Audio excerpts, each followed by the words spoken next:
আমাদের marriage day উপলক্ষে আমার স্বামী আমাকে একটা সোনার হার গিফট করতে চায়।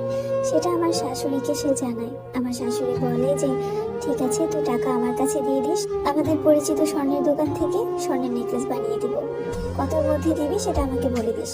তখন সে বলল যে মা, 1.5 ভরির মধ্যে একটা ছোট্ট খাট্টো নেকলেস বানিয়ে দিলেই হবে। তখন আমার শাশুড়ি বলে যে না, 1.5 ভরিতে হবে না, 2 ভরির টাকা দিস, আমি ঠিক মতো পছন্দ করে বানিয়ে দিব। আমার স্বামী তো খুশি হয়ে যায়। তার মাকে বলা মাত্রই তার মা রাজি হয়ে গেছে। সে ভাবছিল হয়তোবা তার মা আমাকে আস্তে আস্তে পছন্দ করা শুরু করেছে, কিন্তু সেটা সম্পূর্ণ ভুল ধারণা ছিল। এই ব্যাপারটাতে আমি কিছুই জানতাম না যে আমার স্বামী আমাকে না বলে আমার জন্য সারপ্রাইজ প্ল্যান করছে। তার কিছুদিন পর আমার ম্যারেজ ডে চলে আসলো। সেদিন সকালবেলা আমার স্বামী আমাকে বললো যে গোসল টোসল করে রেডি হও, তোমাকে নিয়ে বাইরে যাব। আমি জিজ্ঞাসা করলাম কেন? তখন বললো যে আজকে তো আমাদের ম্যারেজ অ্যানিভার্সারি, আজকে আমরা একটু ঘুরে আসি।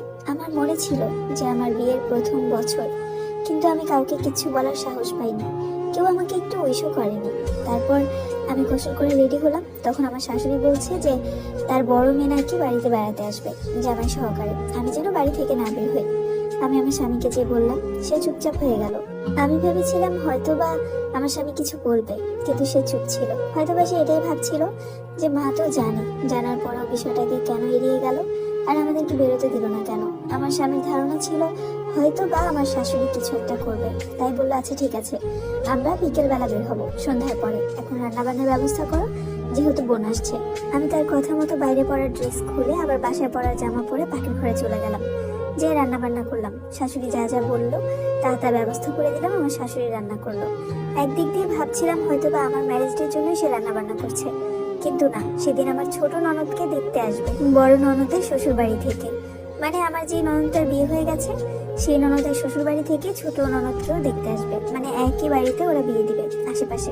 এই কথা নাকি আরো বছরখানেক আগে থেকে ঠিক করা ছিল, আমি জানতাম না, সেদিন জানা হয়েছে। রান্না করতে করতে দেখলাম হঠাৎ করে আমার স্বামী আমার রুম থেকে বের হয়ে আমার শাশুড়ির রুমে যাচ্ছে। যাওয়ার সময় মাকে ডাক দিয়ে বললো, মা একটু এদিকে এসো। আমার শাশুড়ির সঙ্গে সঙ্গে চলে গেল। তার 5 মিনিট পর আমার স্বামী বের হয়ে আমার রুমে চলে গেল। যাওয়ার সময় আমাকে বলে গেল যে সন্ধ্যার সময় রেডি থেকো, তোমাকে নিয়ে বাহিরে যাব, আর তোমার জন্য একটা গিফট আছে, সেটা মা তোমাকে দিবে। আমি তো খুশি ছিলাম যে যাই হোক, যত কষ্টই হোক না কেন, শেষমেশ আমার ম্যারেজ ডেটা অন্তত কেউ ভুলেনি। মনে মনে অনেক খুশি ছিলাম।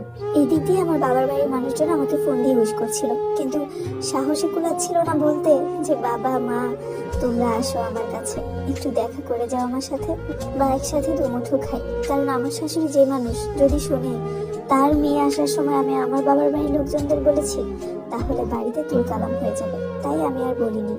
বাবা আমাকে বললো যে তোর বিকাশে কিছু টাকা পাঠিয়ে দিচ্ছি।